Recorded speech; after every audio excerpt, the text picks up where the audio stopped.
긴급한 경고가 퍼지기 시작한 것은 예언의 말씀에 따르면 이제 시간이 더 이상 편안하지 않기 때문입니다. 이 메시지는 한국의 거대한 사건이 곧 닥칠 것이며 그 징후들이 이미 맞춰지고 있다고 전합니다. 대부분이 아직 깨닫지 못하더라도 나라는 이미 조용한 카운트다운에 들어섰다는 직접적인 선언입니다. 이 사건은 국가의 방향을 바꿀 만큼 클 것입니다. 이 예언의 무게는 그 배경에 누가 있는지를 볼 때 더욱 커집니다. 신디 제이콥스는 낯선 이름이 아닙니다. 그녀는 지난 수십 년간 가장 영향력 있는 예언자 중 한 명으로 국제적으로 인정받아 왔으며 수많은 국가에서 활동해 왔습니다. 그녀의 여정에는 여러 대륙에서 정부, 정치 지도자, 기업인 및 종교 운동에 대한 영적 조언이 포함되어 있습니다.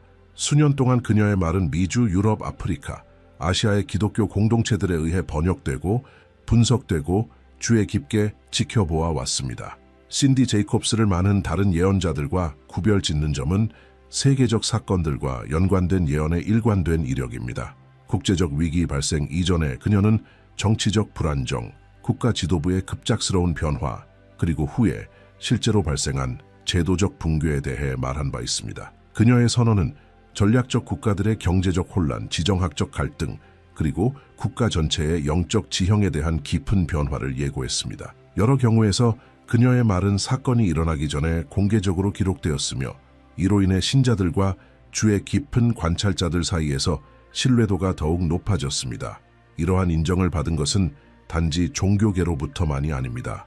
신디 제이콥스는 그녀의 예언 사역과 영적 리더십으로 국제회의에서 상과 찬사를 받았고 글로벌 포럼, 지도자 모임, 전략적 행사에서 초청을 받아 연설해왔습니다. 이 자리들은 오락을 위한 것이 아니라 국가들의 미래에 대한 통찰을 나누는 것이 목적이었습니다.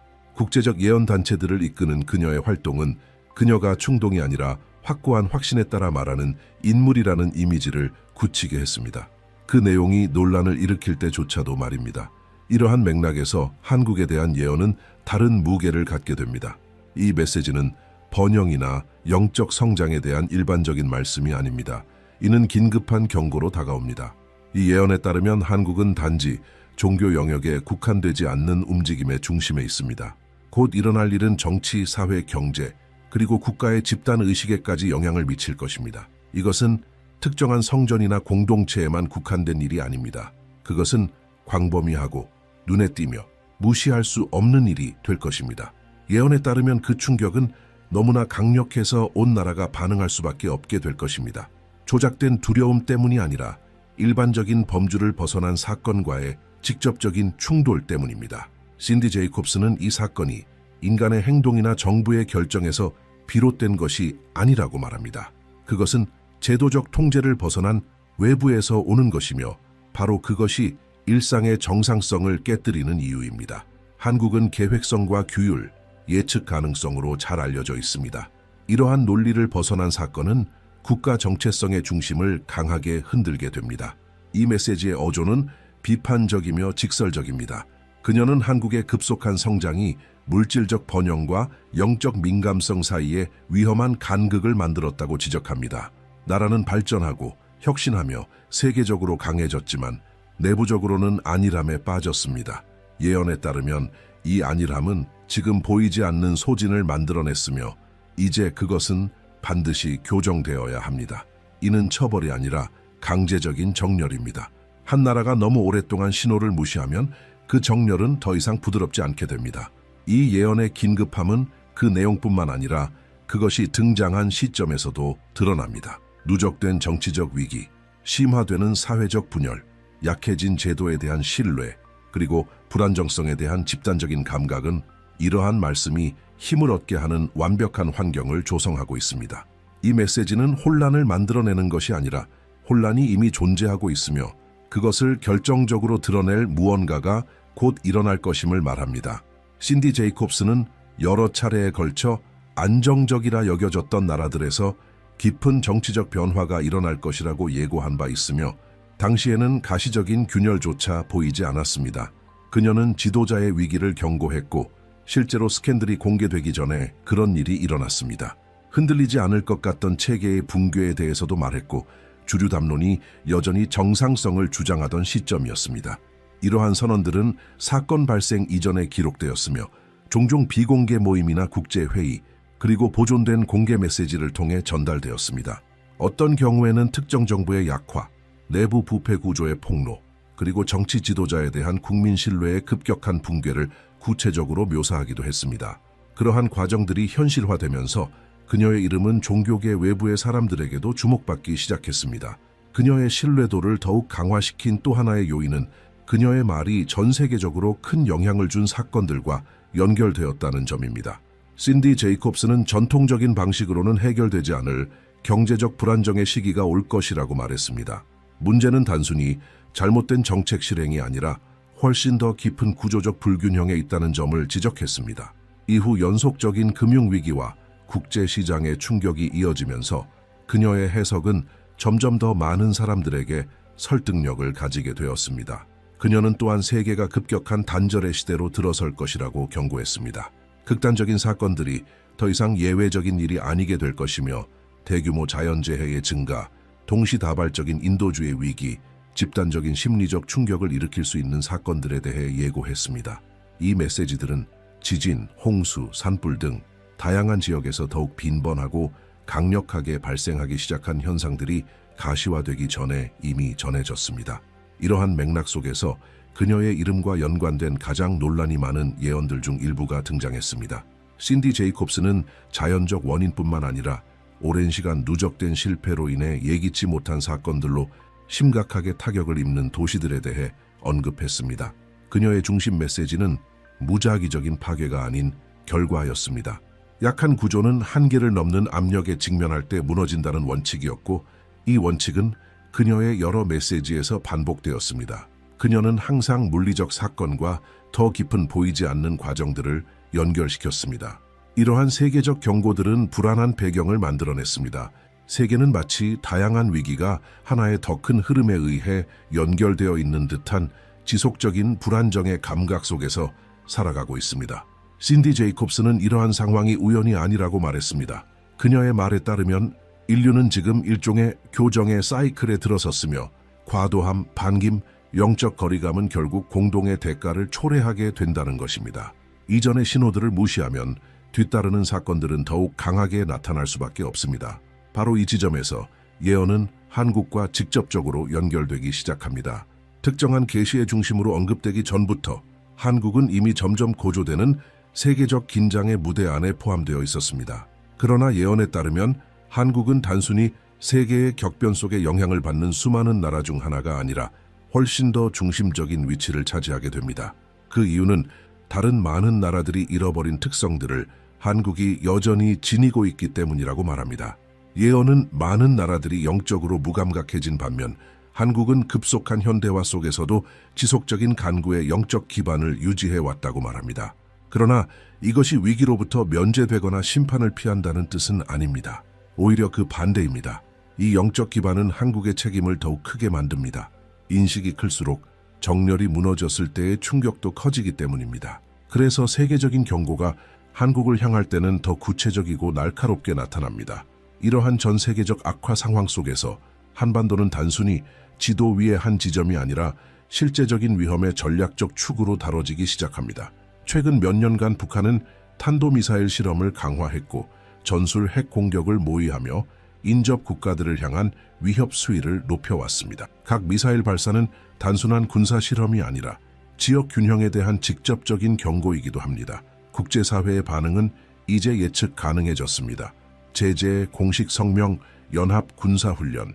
그러나 예측 가능성은 긴장의 고조를 막지 못합니다. 단지 그것을 미룰 뿐입니다. 이러한 맥락 속에서 한국은 매우 민감한 위치에 서 있습니다. 세계에서 가장 발전된 경제 중 하나이며 전략적 군사기지를 보유하고 있고 대규모 아시아 분쟁이 발생할 경우 자동으로 중심에 서게 되는 동맹 구조 속에 있습니다. 군사 분석가들은 이 지역의 심각한 불안정이 글로벌 무역, 기술, 산업, 에너지 안보에 즉각적인 영향을 미칠 것이라고 인정합니다. 이것은 종교적 추측이 아니라 구체적인 지정학적 분석입니다. 한반도는 이미 과도한 긴장으로 포화된 세계 속에서 매우 민감한 반가소의 역할을 합니다. 바로 이 지점에서 예언은 더 무거운 어조를 띠게 됩니다. 메시지는 한국이 단지 정치적, 군사적 이유로 주목받는 것이 아니라 외부의 압력과 내부의 취약성이 만나는 교차점이 되었기 때문이라고 말합니다. 위협은 미사일이나 무력 충돌에만 있는 것이 아니라 전 세계적인 결정들이 누적되어 세계를 영구적인 경계 상태로 몰아넣은 그 무게에 있습니다. 이 관점에 따르면 한국은 이 흐름에서 고립된 존재가 아닙니다. 그 중심에 서 있습니다. 군사적 긴장이 높아지는 것과 동시에 세계는 보다 조용하지만 똑같이 파괴적인 또 다른 문제에 직면해 있습니다. 바로 결핍입니다. 결핍은 더 이상 미래의 전망이 아니라 현재의 현실이 되었습니다. 무력 충돌로 인해 공급망이 중단되고 비료는 지정학적 무기가 되었으며 기본 식료품은 급격한 가격 상승을 겪고 에너지는 국가 간 압박의 수단이 되었습니다. 이전에는 일시적인 위기로 여겨졌던 것들이 이제는 지속적인 불안정으로 바뀌었습니다. 한국은 에너지 수입과 글로벌 생산망에 크게 의존하는 국가로서 이러한 충격을 직접적으로 체감하고 있습니다. 장기적인 공급망 붕괴는 중공업부터 국민 생활비에 이르기까지 광범위한 영향을 미칩니다. 수십 년간 쌓아온 안정감은 점점 균열을 드러내기 시작하고 있습니다.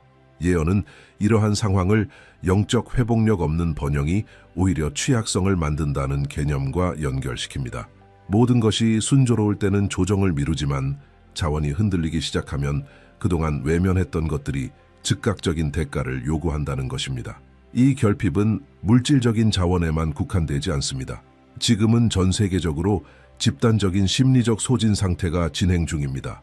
연속되는 위기에 지친 사람들, 임기응변식으로 대응하는 정부들, 점점 더 양극화되는 사회구조는 잘못된 결정들이 빠르게 누적되는 환경을 만들어냅니다. 예언의 메시지는 이러한 배경이 단절의 사건들을 앞두고 나타나는 특징이라고 말합니다. 한계치를 넘은 시스템은 더 이상 이성적으로 반응하지 않기 때문입니다. 이와 동시에 훨씬 덜 눈에 띄는 전쟁이 멈추지 않고 계속되고 있습니다. 주요 인프라를 대상으로 한 사이버 공격이 일반화되었습니다. 전력망, 금융 시스템, 병원, 통신수단 등이 전략적 표적이 되고 있습니다. 정보의 조작은 예외적인 상황이 아니라 이제는 권력의 도구가 되었습니다. 혼란과 두려움, 사회적 분열을 일으키기 위한 서사는 만들어지고 왜곡되며 증폭되고 있습니다.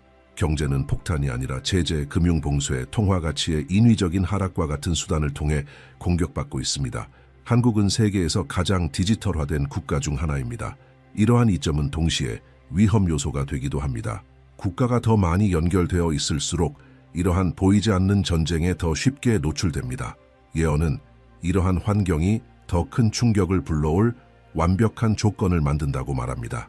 그것은 반드시 전통적인 무기로 시작되지 않을 수 있습니다. 그러나 연쇄적인 실패로 인해 사회 서비스가 멈추고 시스템이 마비되며 견고하다고 여겨졌던 구조들의 허약함이 드러나게 되는 것입니다. 이 메시지는 이러한 현상들을 우연의 결과로 보지 않습니다.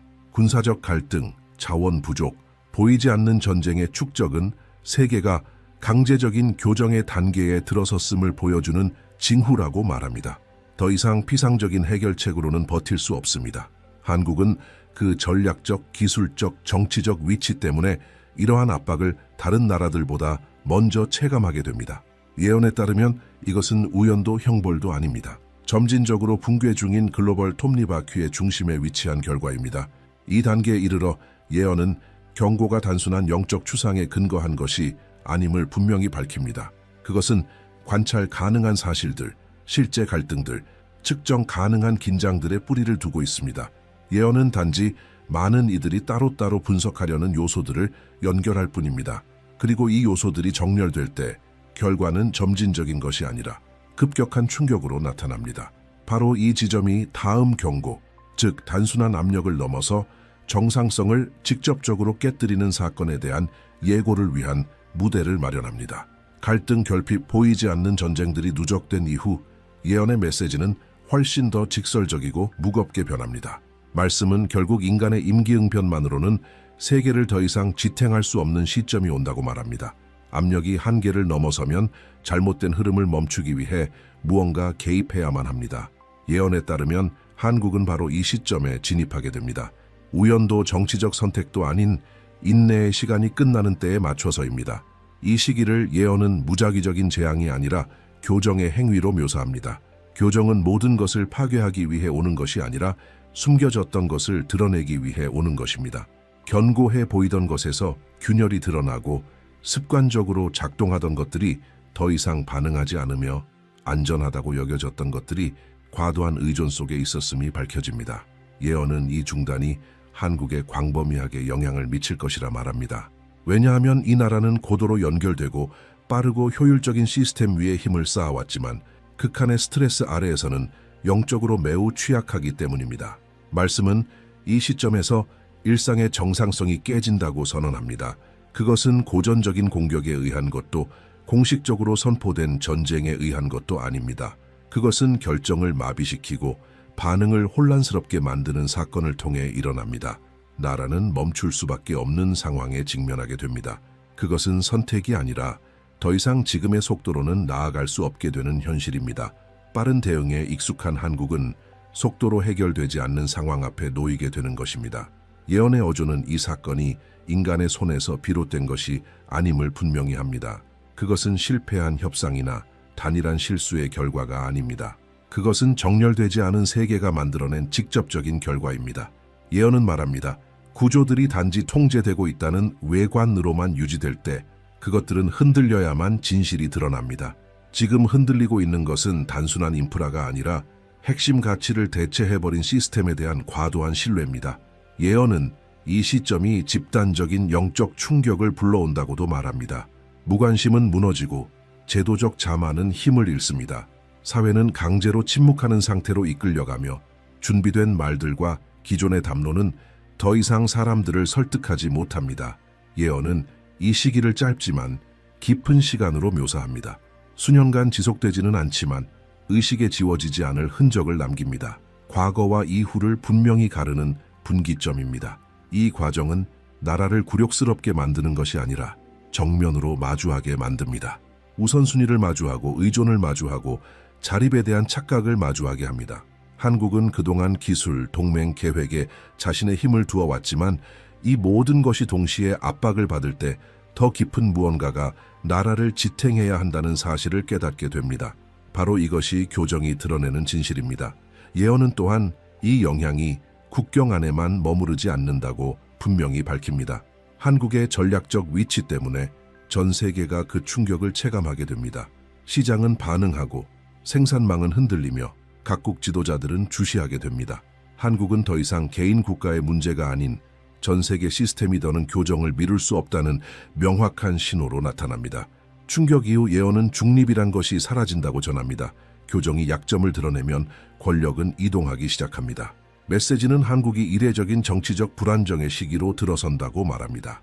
이는 개별적인 스캔들이나 조직된 반대 세력 때문이 아니라 갑작스러운 정당성 상실로 인한 것입니다.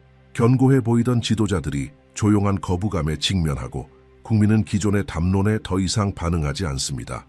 과거에는 권위를 지탱하던 것들이 이제 더는 작동하지 않게 됩니다.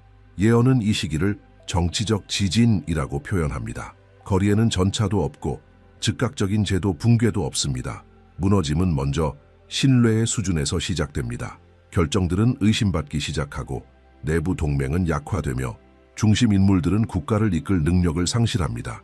이 약화는 외부에서 오는 것이 아닙니다. 그것은 내부에서 비롯된 것이며 이전의 교정 과정이 직접적으로 만들어낸 결과입니다. 집단의 의식이 변화하면 그 변화에 따라가지 못하는 권력은 지지 기반을 잃게 됩니다. 예언에 따르면 이 과정은 정부뿐만 아니라 야당도 함께 타격을 받습니다. 단순한 정당 교체나 이념의 변화가 아닌 시스템 전체가 소진 상태에 들어간다는 것입니다. 오래된 약속은 더 이상 설득력을 가지지 못하고 반복되는 전략들은 실패하게 됩니다.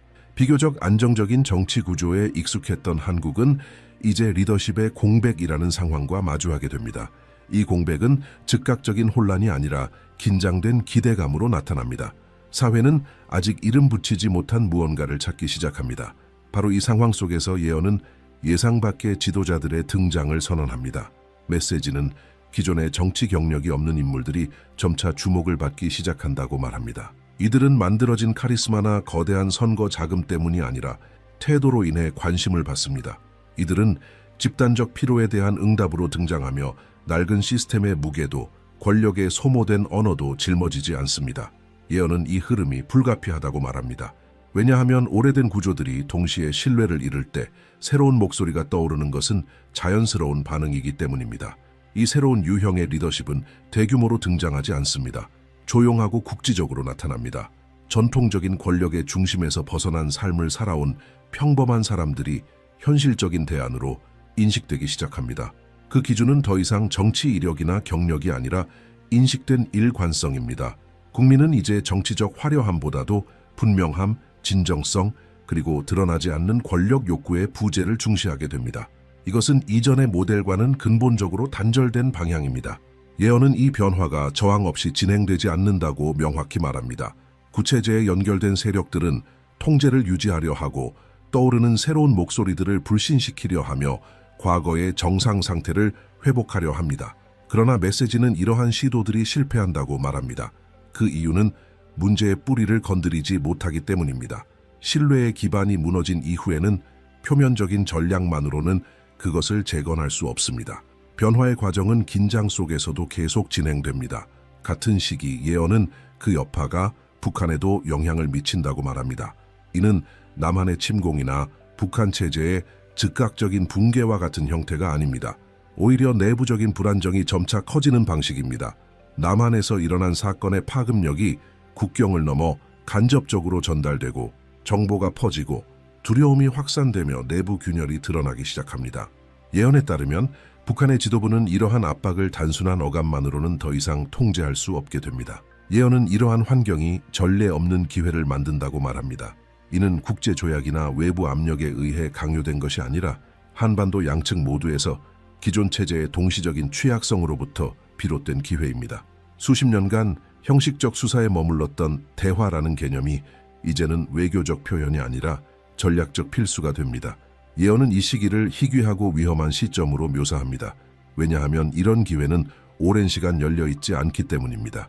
정치적 변화와 리더십의 재편 이후 예언은 한국이 단순한 제도권 재정비를 넘어서는 깊은 재구성의 시기로 진입한다고 말합니다. 나라는 예상 밖의 방식으로 글로벌 무대에서 새로운 위치를 차지하게 됩니다. 군사적 강압이나 즉각적인 경제 지배가 아니라 불안정한 세계 속에서 전환의 기준점이 되기 때문입니다. 다른 나라들이 여전히 무너져가는 구조를 붙잡고 있을 때 한국은 새로운 방식의 논리로 움직이기 시작합니다. 예언은 이 시기에 한국이 경제적 결정을 이례적인 신중함 속에서 내리게 된다고 말합니다. 핵심적인 의존 구조를 줄이고 공급망을 재검토하며 그동안 단순히 기술 영역으로만 다뤄졌던 전략적 산업들을 생존의 문제로 인식하게 됩니다. 에너지, 기술, 국내 생산은 단순한 성장의 도구가 아니라 국가 안보의 핵심 요소로 전환됩니다. 이 변화는 완벽한 기획에서 비롯된 것이 아니라 앞서 겪은 교정으로부터의 강제적 학습을 통해 시작됩니다. 예언은 또한 이러한 재정립이 예상 밖의 경제적 반응을 불러온다고 전합니다. 글로벌 시장이 여전히 불안정한 가운데 한국은 평균 이상의 적응력을 보여줍니다. 이는 즉각적인 번영이나 고통의 부재가 아닌 회복 탄력성에 관한 이야기입니다. 나라는 지속적인 압박 속에서도 운영하는 법을 배우게 되고 이는 많은 국가들이 감당하지 못하는 영역입니다. 이러한 태도는 국제사회의 주목을 받으며 무역과 전략적 동맹 관계에까지 영향을 미치기 시작합니다. 사회적 측면에서도 예언은 집단적 행동 양식의 변화를 예고합니다. 앞서 겪은 충격은 사람들의 빈말에 대한 인내심을 줄입니다. 국민은 명확성, 책임, 실질적 결과를 요구하게 됩니다. 인위적인 운동이나 담론은 힘을 잃게 되고 사회는 점차 노동, 책임, 협력이라는 실용적 가치들로 돌아갑니다.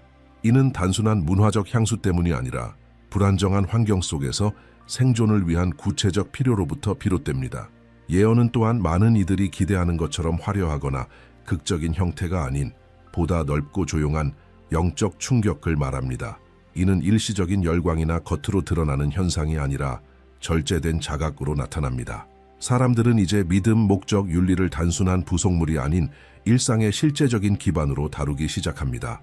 예언에 따르면 이러한 변화는 감정의 집단적 분위기에 의존하지 않고 삶으로부터 체험된 진정한 변화이기 때문에 오래 지속됩니다. 이러한 맥락 속에서 한국은 말로가 아닌 모범으로 다른 나라들에게 영향을 미치기 시작합니다. 각국은 한국이 어떻게 교정과 정치적 불안 구조 재편을 붕괴 없이 통과했는지를 지켜봅니다. 예언은 이 조용한 증언이 어떤 공식적인 리더십 시도보다 더 큰 영향력을 가진다고 전합니다. 약속에 지친 세상에서 의식적인 생존은 하나의 기준점이 됩니다. 예언은 이 과정이 갈등을 끝내거나 미래의 위기를 제거하지 않는다고도 명확히 밝힙니다. 한국은 위기에 면역된 국가가 되지 않습니다. 차별점은 태도에 있습니다. 예언에 따르면 이 나라는 이제 더 이상 한계에 몰려서야 반응하지 않고 한계를 스스로 인식하는 법을 배웁니다. 이러한 의식은 과잉을 줄이고 결정에 신중함을 더하며 과거의 실수를 반복하지 않게 합니다. 바로 그것이 이전 교정이 남긴 가장 큰 변화입니다. 예언의 마지막은 이상화된 결말을 제시하지 않습니다. 대신 지속적인 책임을 제시합니다. 한국은 영구적인 주도권이나 특별한 지위를 부여받는 것이 아니라 역할을 부여받습니다.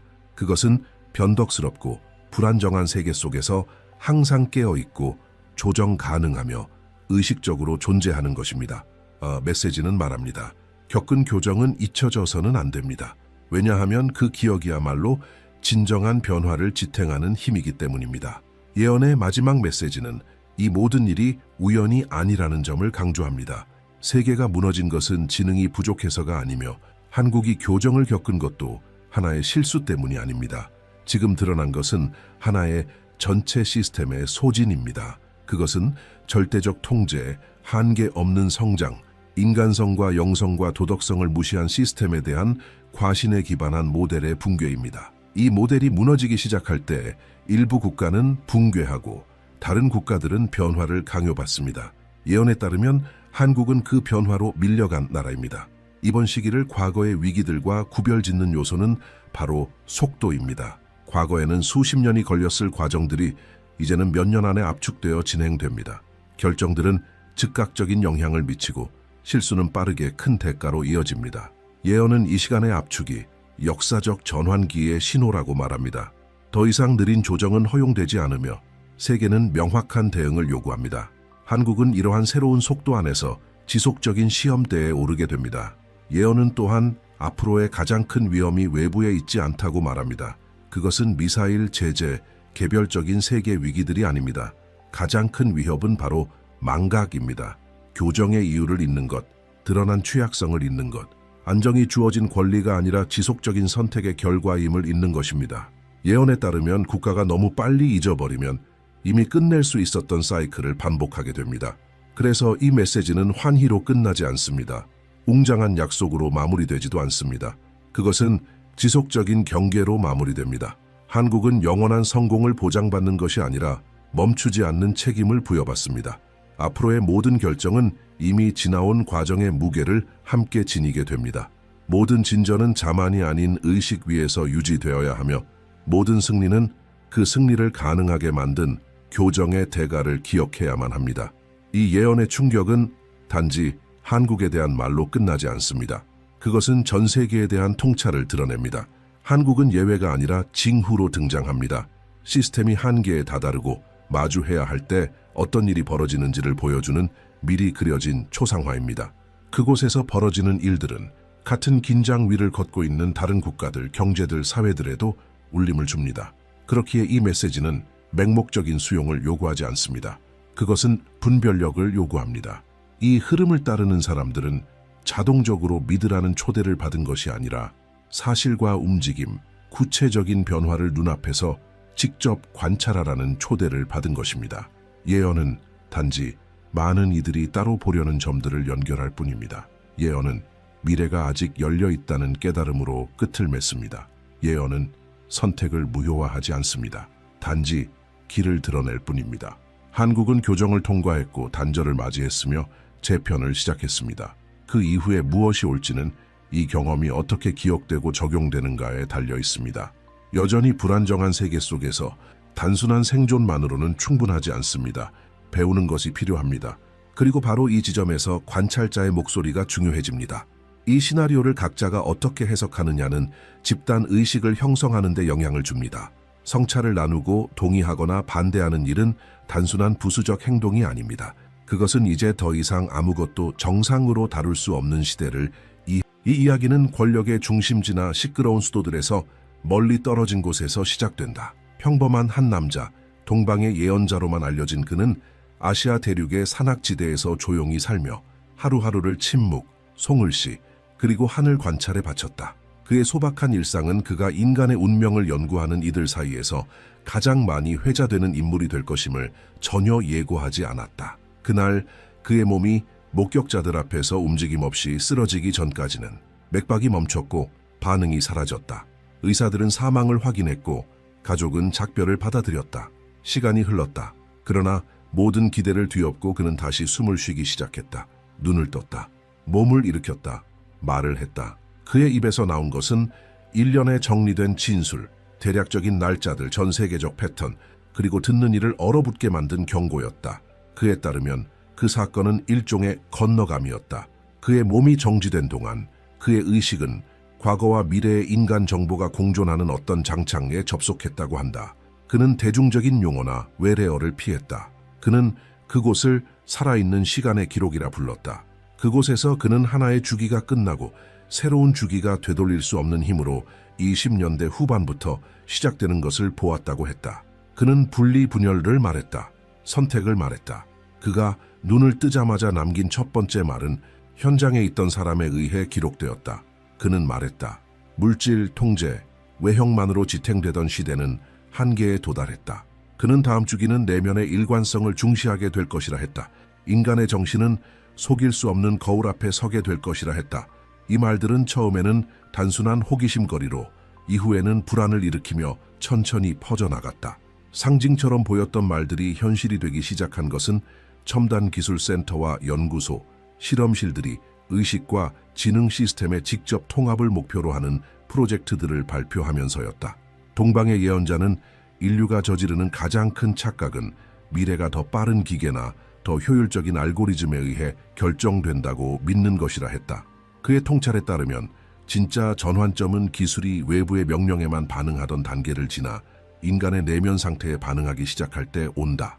감정, 의도, 정신의 명료함과 균형은 더 이상 추상적인 개념이 아니라 주변 세계의 작동에 직접적인 영향을 미치게 된다는 것이다. 그는 말했다.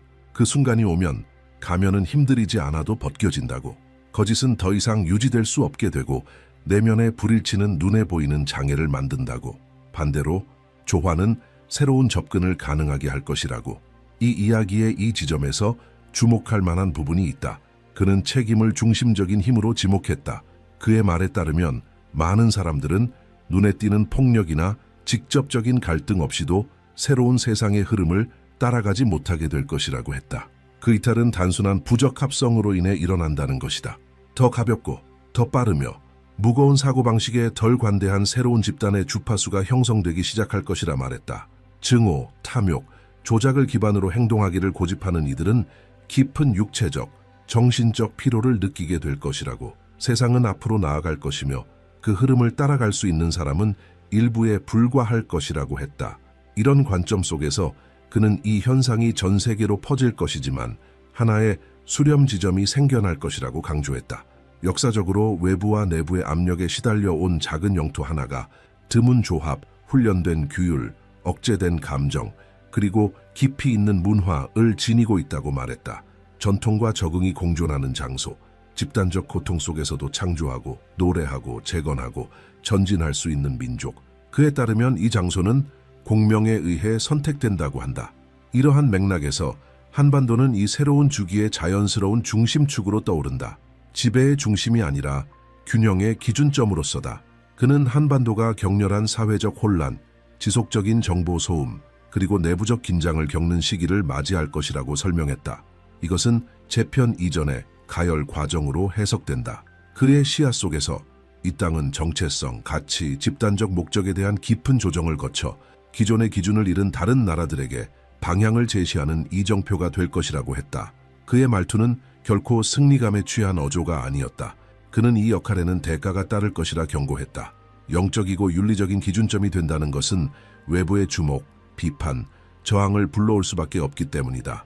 그럼에도 그는 한반도가 이 시기를 지나갈 수 있는 본질적인 특성을 지녔다고 확신했다. 그것은 충격을 흡수하고 고통을 조직된 행동으로 바꾸며 분열된 상황 속에서도 보이지 않는 유대를 지켜내는 역사적 능력이다. 그는 이 능력이 전 세계 시스템들이 더 이상 의미를 제공하지 못하게 되는 순간에 결정적 역할을 하게 될 것이라고 말했다. 시간이 흐르면서 동방 예언자의 말은 점점 다르게 들리기 시작했다. 멀게만 느껴졌던 말들이 현실 속에서 구체적인 반향을 일으키기 시작한 것이다. 한때 안정적이라 여겨졌던 시스템들이 약점을 드러냈고 굳건해 보이던 기관들도 신뢰의 위기를 맞았다. 평범한 사람들조차 무언가 보이지 않는 것이 자신들 주위에서 재구성되고 있다는 묘한 이질감을 호소했다. 예언자는 이것이 전환의 첫 번째 신호라고 말했다. 옛 세계가 기반을 잃고 무너지는 동안 새로운 세계는 아직 보이지 않는 곳에서 형성되고 있는 중이라고. 그는 이 변화의 중심이 인간의 정신과 기술 사이의 관계에 연결되어 있다고 말했다. 수십 년 동안 기계는 힘, 속도, 계산 능력을 확장하는 방향으로 진화해왔다. 그러나 그의 말에 따르면 다음 도약은 완전히 다를 것이다. 기술은 사용자 내면의 상태에 반응하기 시작할 것이다. 혼란스러운 감정은 오류를 일으키고 모순된 의도는 간섭을 초래하며 맑은 정신은 더 정확한 결과를 만들어낼 것이라고 했다. 이는 외부 규칙에 의해 강제되는 것이 아니라 그 시스템 자체의 작동 방식에 의해 자연스럽게 이루어지는 것이다. 현실은 이전과는 다른 속도로 인간 내면을 반영하기 시작할 것이라고 그는 보았다. 이 과정은 사회 구조에 직접적인 영향을 미치게 된다. 외형에만 의존하던 직업들은 점점 의미를 잃고 공허한 말로 유지되던 리더십은 빠르게 약화된다. 이익과 조작을 기반으로 한 관계는 불안정해진다. 예언자는 이 시점을 불가피한 조정이라 표현했다. 내면의 정렬이 없는 것은 결국 피로로 인해 무너지기 시작하고 일관된 것은 조용히 강화된다는 것이다. 많은 이들에게 이 시기는 불편함으로 다가오겠지만 일부에게는 해방으로 느껴질 것이라 했다. 이러한 세계적 흐름 속에서 한국은 점점 더 민감한 역할을 맡게 된다. 그는 이 땅을 변화가 더욱 강하게 드러나는 집중 지점으로 보았다. 그는 한국 사회를 끊임없는 압력 아래 놓인 창으로 묘사했다. 빠른 속도, 극도의 요구, 깊은 내면의 갈등. 그러나 그에 따르면 이 압력은 단지 고통이 아닌 목적을 가진 것이다. 그것은 토양을 준비하고 가치를 정제하며 외적인 노력으로만 유지되는 것과 내면의 신념에서 비롯되는 것을 구분하는 과정이라고 했다. 그의 말에 따르면 한국인은 집단적인 질문의 시기를 겪게 될 것이다. 과거의 성공 모델들은 점점 의미를 잃고 가치에 대한 개념 자체가 재검토된다. 지위, 소비, 사회적 인정 그 이상을 향한 조용한 의미 탐색이 확산될 것이라고 했다. 이 움직임은 영적인 유행처럼 시작되는 것이 아니라 존재론적 필요로부터 비롯될 것이다. 예언자는 어떤 사회가 이 지점에 도달하게 되면 그 사회는 타 문화의 강요 없이 영향을 줄 수 있는 힘을 얻게 된다고 말했다. 그는 이 과정이 결코 편안하지 않을 것이라고도 경고했다. 변화의 방향성을 내면으로 돌리는 모든 담론은 저항에 부딪히게 될 것이라고 했다. 내면의 변화를 말하는 이들을 신뢰하지 못하게 하려는 시도들, 오래된 기준을 유지하려는 외부의 압력, 집단적 주의를 흐트러뜨리는 지속적인 소음이 있을 것이라 말했다. 그럼에도 그는 단언했다. 이미 어떤 것이 작동을 시작했으며 그것은 되돌릴 수 없는 내면의 이동이라고. 그의 관점에 따르면 한국은 외적 규율과 내적 일관성 사이에서 이 새로운 중심축을 유지하는 법을 배워갈 것이라고 했다. 예언자는 이 역할이 단순한 개념이나 이념에 그치지 않을 것이라 설명했다. 그것은 문화, 행동, 소통 방식, 상징적 영향력 속에서 구체적으로 드러나게 될 것이라고. 다른 나라 사람들은 처음엔 한국을 외적인 아름다움으로 바라보겠지만 점차 그 안에 담긴 가치관과 극단적인 현대성과 깊은 뿌리 사이의 균형에 이끌리게 될 것이라 했다. 그는 이 흐름이 이미 조용히 시작되었으며 세계가 더 안정된 기준을 찾기 시작하면서 점점 더 강해질 것이라고 말했다. 이 지점에서 그의 말은 더욱 깊어졌다. 그는 이 전환이 단지 사회적 시스템만이 아니라 인간의 신체와 정신에도 영향을 줄 것이라 했다. 감각의 민감도 상승, 감정의 증폭, 유독한 환경을 견디기 어려워짐, 인공적인 관계가 신체적으로 피로감을 유발하고 일관성 없는 공간에서는 즉각적인 불편함이 생기게 될 것이라고 했다. 그에 따르면 이것은 집단의식이 점점 더 반응성을 띠기 시작한 증거다. 그리고 한국은 다시금 이 과정을 비추는 거울로 등장한다. 외부 압력을 견뎌온 데 익숙한 사회가 이제는 내부 압력을 완화할 필요성을 느끼게 된다는 것이다. 예언자는 이 변화가 새로운 형태의 리더십을 탄생시킬 것이라 했다. 통제보다는 본보기, 말보다 존재 자체, 이런 종류의 영향력은 선전 없이도 확산된다고 했다. 과정이 진행됨에 따라 동방 예언자의 말은 점점 더 진지해졌다.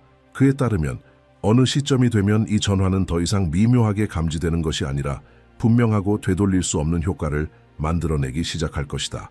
이 지점은 의식적인 적응과 가속화된 소모 사이의 분기점이 될 것이라고. 세상은 계속 돌아가겠지만 서로 다른 층 위에서 작동하게 될 것이다. 같은 장소, 같은 외적 조건 속에서도 각자가 겪는 현실은 완전히 달라질 것이라고 그는 말했다. 그 차이는 바로 각 개인의 내면 상태에 달려 있다고. 그는 이 단계에 이르면 의식과 연결된 기술이 실험적 단계를 벗어나 자연스럽게 일상 속으로 새우며들기 시작할 것이라고 말했다. 정신 인터페이스, 집중, 의도, 감정, 안정성에 반응하는 시스템들, 이러한 도구들이 사용되면서 불편한 진실이 드러나게 될 것이라고 했다. 내면의 혼란에서 작동하려는 사람은 반복적인 오류를 겪고, 명료함을 유지하는 사람은 점점 더 자연스럽고 부드러운 흐름을 경험하게 될 것이다. 이것은 조용한 충격을 불러일으킬 것이다. 많은 사람들은 이러한 결과를 단순한 우연으로 돌리려 할 것이고, 또 어떤 이들은 더 깊은 무언가가 작용하고 있음을 감지하게 될 것이다. 예언자는 이 시점이 오면 오래된 위계 질서가 의미를 잃기 시작할 것이라고 경고했다. 직위, 돈, 외부적 영향력만으로 유지되던 권위는 점점 약해질 것이다. 공식적인 지위가 없는 평범한 사람들조차 그들의 사고방식과 행동, 입장 표명 방식만으로도 실질적인 영향력을 발휘하게 될 것이다. 이러한 이동은 긴장과 저항, 통제 시도를 불러올 것이며, 그는 이 반응이 매우 예측 가능한 것이라고 했다. 모든 시스템은 중심축을 잃었다고 느끼는 순간 자신을 유지하려는 시도를 하게 된다는 것이다. 이러한 상황 속에서 한국은 결정적인 단계로 접어들게 된다. 예언자는 한 시대의 집단적 선택들이 역사적인 무게를 갖게 되는 시기를 묘사했다. 정치, 사회, 문화적 결정들이 국민 내면의 성숙도 수준을 직접 반영하게 될 것이다. 소음은 커지고 의견은 더욱 극단적으로 갈라지게 된다. 그러나 동시에 덜 눈에 띄지만 훨씬 더 주의 깊은 조용한 그룹이 형성되기 시작한다. 극단에 지친 사람들, 대립이 아니라 정렬을 추구하는 사람들, 이 그룹이 전환의 안정을 이끄는 핵심 역할을 하게 될 것이라고 했다. 그는 이 시기를 통해 반응하며 사는 사람과 관찰하며 사는 사람이 명확히 나뉘게 될 것이라고 말했다. 끊임없는 반응은 에너지를 소모시키고, 의식적인 관찰은 적응을 가능하게 한다. 지속적인 압력에 익숙한 한국은 점차 내면의 멈춤의 가치를 인식하게 될 것이라고 했다. 이러한 조정은 의사결정 방식 자체를 변화시킨다. 충동은 줄고 명확함은 늘어나며, 두려움은 줄고 책임감은 커지게 된다. 예언자는 또한 점점 더 뚜렷해지는 신체적, 정서적 효과를 언급했다. 명확한 이유 없는 불면, 시간이 가속되는 듯한 느낌, 의미 없는 일상을 유지하기 힘들어지는 현상. 그에 따르면 이는 개인의 내면 리듬과 새로운 집단 주파수 간의 불일치가 나타나는 신호다. 이 조정에 저항하는 사람은 신체적으로 그 대가를 치르게 되며, 조화를 이루는 사람은 점차 가벼움을 느끼게 된다. 이 대비는 점점 무시할 수 없게 될 것이라고 그는 말했다. 이 주기가 점점 더 진행되면서 동방의 예언자는 더욱 깊은 차원의 현상을 묘사하기 시작했다. 변화는 더 이상 개별적인 개인만을 변화시키는 것이 아니라 직접적으로 집단의 장창을 건드리게 될 것이라고 했다. 사람들은 서로를 훨씬 더 선명하게 느끼게 되고, 감정은 거리를 넘어 전달되며 말없이도 내면의 상태가 감지되는 시대가 도래할 것이라고 했다. 세상은 확장된 연결의 시기로 접어들며, 이전에는 숨겨져 있던 내면이 외부 환경에 영향을 미치는 수준까지 이르게 된다는 것이다. 그에 따르면 이러한 의식 간의 연결은 점진적이지만 확고하게 나타날 것이다. 처음에는 더 정확해진 직감으로, 이후에는 무시할 수 없는 강도의 감각으로 드러난다. 주변 사람의 진심 어린 기쁨은 활력을 주고, 지속적인 긴장은 에너지를 고갈시킨다. 무거운 기운을 가진 공간은 오래 머무르기 힘들어지고, 이해득실로 맺어진 관계는 점점 응집력을 잃는다. 반면 내면적 친화성을 바탕으로 한 유대는 빠르게 강화된다. 이 단계에서 예언자는 매우 중요한 경고를 남긴다. 민감성이 확장되기 위해서는 정서적 성숙이 반드시 필요하다는 것이다. 진정한 공감 능력을 다룰 수 없는 이들은 혼란을 겪게 될 것이다. 거리로 인해 차단되던 타인의 고통이 이제는 직접적으로 느껴지기 때문이다. 어떤 이들은 이로 인해 내면을 닫고 또 다른 이들은 의식의 각성을 경험한다. 이 차이가 적응과 내부 붕괴를 가르는 기준이 될 것이라고 그는 보았다. 한국은 이 과정에서도 결정적인 장창으로 다시 등장한다. 이미 높은 집단적 압력 속에서 살아가는 이 땅은 공동체 생활 자체가 끊임없는 조율을 요구하는 곳이다. 예언자는 이러한 역사적 특성이 한국인을 집단 감수성의 높은 단계로 인도할 준비를 시켜왔다고 말한다. 장기간 지속된 긴장 속에서 축적된 경험은 자기를 절제하고 타인을 읽어내는 희귀한 능력을 만들어냈다는 것이다. 이 특성은 의식 간의 연결이 심화되는 시점에 결정적인 역할을 하게 된다. 그는 오래된 갈등들이 지쳐서 점차 힘을 잃어가는 시기를 묘사했다. 지속적인 적대감은 너무 피로해져 더 이상 유지되기 어렵게 된다. 갈등 속에 살아온 이들은 자신의 내부 상태가 외부로 그대로 반사되어 돌아오는 무게를 체감하게 될 것이다. 동시에 단순한 배려의 행동들이 예상 밖의 힘을 갖게 된다. 아주 작은 실천이 큰 파장을 일으키게 되는 것이다. 영향력은 더 이상 목소리의 크기나 강제력에 의존하지 않게 된다. 이 지점에서 예언자는 한국이 전혀 새로운 형태의 리더십을 발휘하게 될 것이라고 말했다. 그것은 조용한 리더십이다. 본보기와 태도, 그리고 집단적인 일관성을 바탕으로 한 영향력. 다른 나라들은 내적 균형이 외적 안정으로 이어지는 과정을 놀라움 속에 지켜보게 될 것이다. 이러한 영향은 어떤 캠페인이나 홍보, 거창한 연설 없이도 퍼져나가게 된다. 오직 압력 앞에서 사회가 스스로를 재구성하는 방식만으로. 그는 이 시기의 위험성에 대해서도 분명하게 경고했다. 의식 간 연결이 확대됨에 따라 더 이상 오랫동안 가면을 유지하는 것이 불가능해질 것이라고 했다. 내면이 정돈되지 않은 상태는 즉각적으로 주변에 영향을 미치게 되며 행동, 의도, 사고를 조정하기를 거부하는 사람은 점점 더 고립감을 느끼게 될 것이다. 예언자는 이것을 벌로 보지 않았다. 그것은 새로운 역학의 직접적인 결과일 뿐이라고 했다. 그의 관점에서 보면 한국은 이 모든 과정을 비추는 거울로 작용하게 된다. 그 안에서 조정되는 것은 흐름을 타고 자연스럽게 나아가고 저항하는 것은 눈에 띄는 마찰을 만들어낸다. 이러한 명확성은 전 세계의 주목을 끌게 된다. 혼란한 세계 속에서 안정성을 발산하는 장소는 자연스럽게 기준점이 되기 때문이다.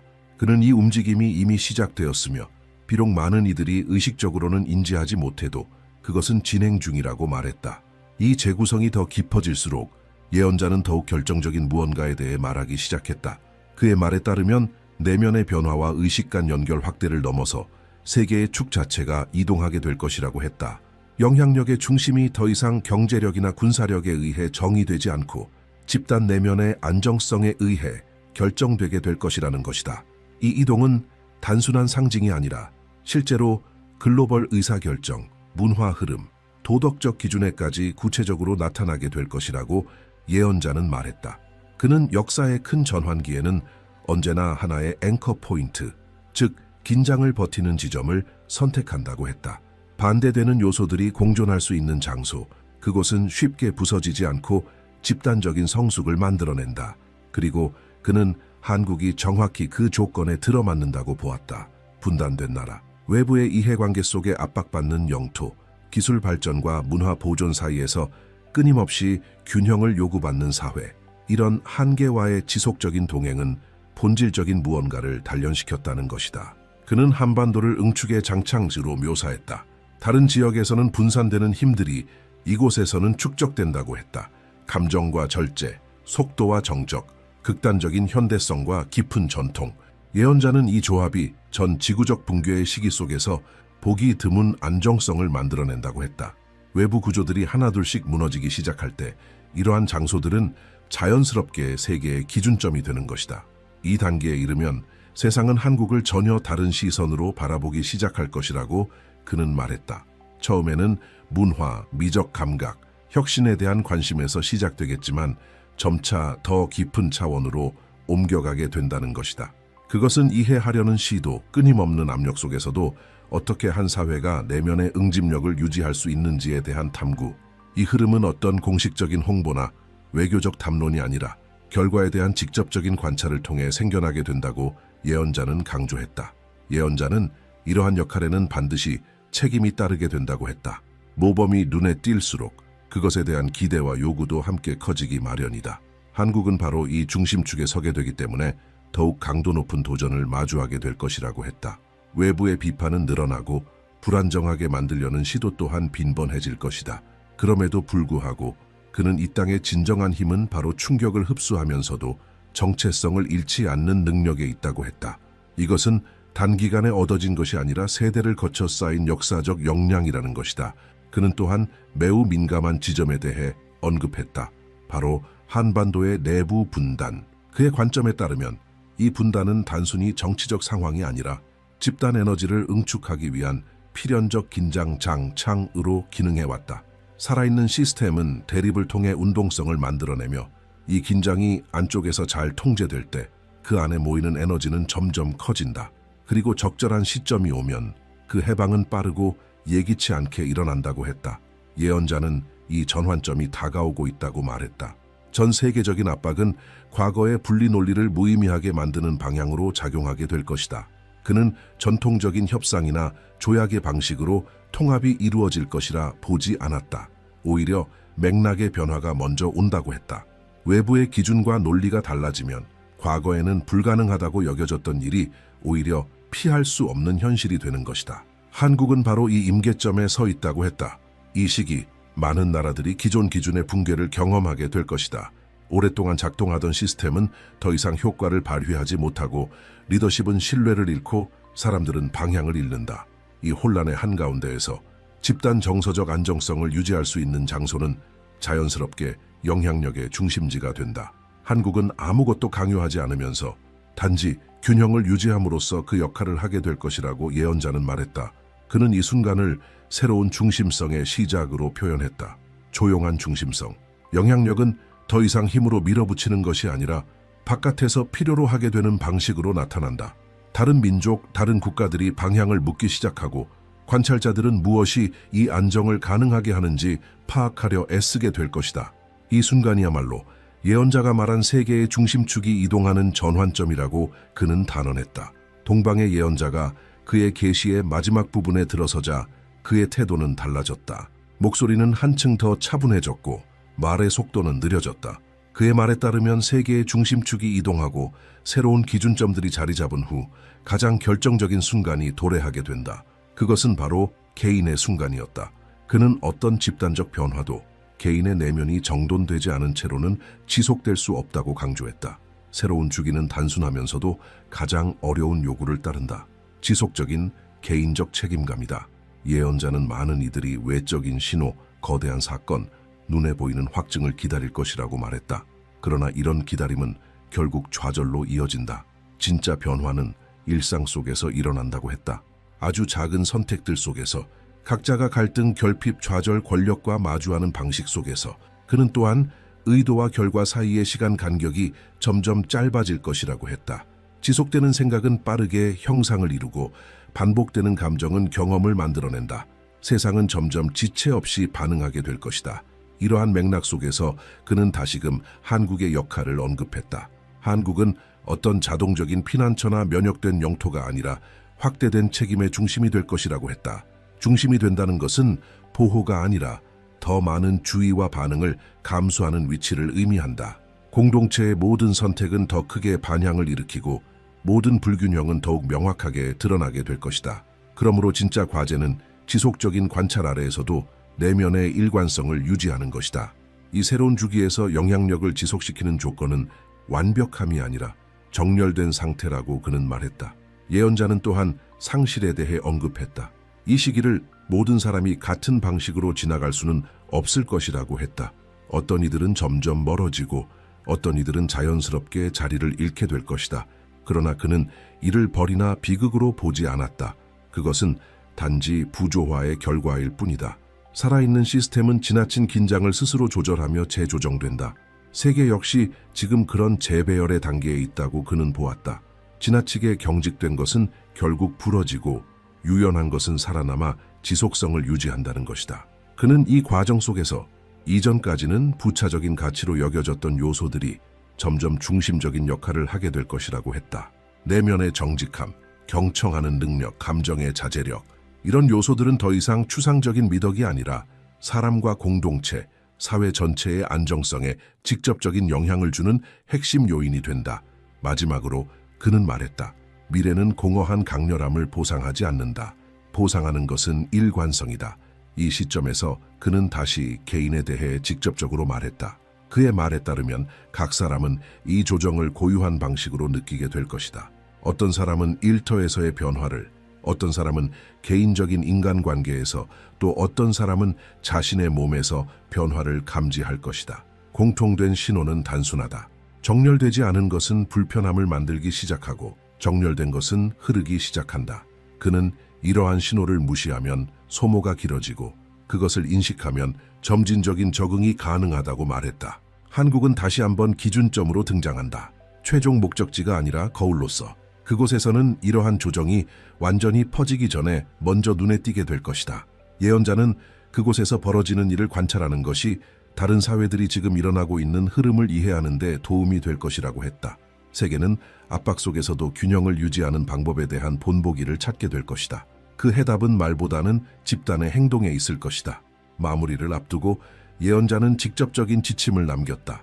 그는 이 시기를 통과하기 위해 3가지 기본 태도가 필요하다고 말했다. 끊임없는 내면 정화, 계산 없이 나누는 능력, 마음과 말로 무엇을 유지하고 있는지에 대한 주의. 그의 말에 따르면 이 실천들은 불안정한 세상 속에서 개인적인 안정성을 만든다.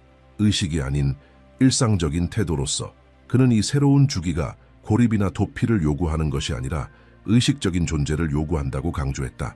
그는 마지막으로 다가올 것을 위협으로 보아서는 안 된다고 말했다. 그것은 오랜 과잉의 시기 이후 필요한 조정이다. 더 민감해진 세상은 더 책임감 있는 사람들을 요구하고 더 빠르게 반응하는 환경은 더 명확한 의도를 요구한다. 그에 따르면 이를 일찍 이해하는 사람은 마찰 없이 지나가고 저항하는 사람은 자신의 내면 갈등의 무게를 느끼게 된다. 예언자의 마지막 말은 단순했다. 미래는 이미 움직이기 시작했다. 차이는 누가 그것을 인식하는가에 있다. 그는 다시 침묵으로 돌아갔고 신호, 패턴, 경고의 흔적만을 남겼다. 나머지는 그의 말에 따르면 각자가 살아갈 몫이다. 이 내용은 강요가 아니라 성찰을 유도하기 위해 당신에게 전해집니다. 이 주제가 당신의 세계 인식과 어떻게 연결되는지, 그리고 일상 속에서 이러한 변화들을 어떻게 느끼고 있는지 댓글로 나눠주세요. 당신의 성찰은 다른 이들이 더 명확하게 세상을 바라보는 데 도움을 줄 수 있습니다. 이 내용을 공유하는 것은 대화를 확장시키고 집단의식을 더욱 강화하는 길입니다.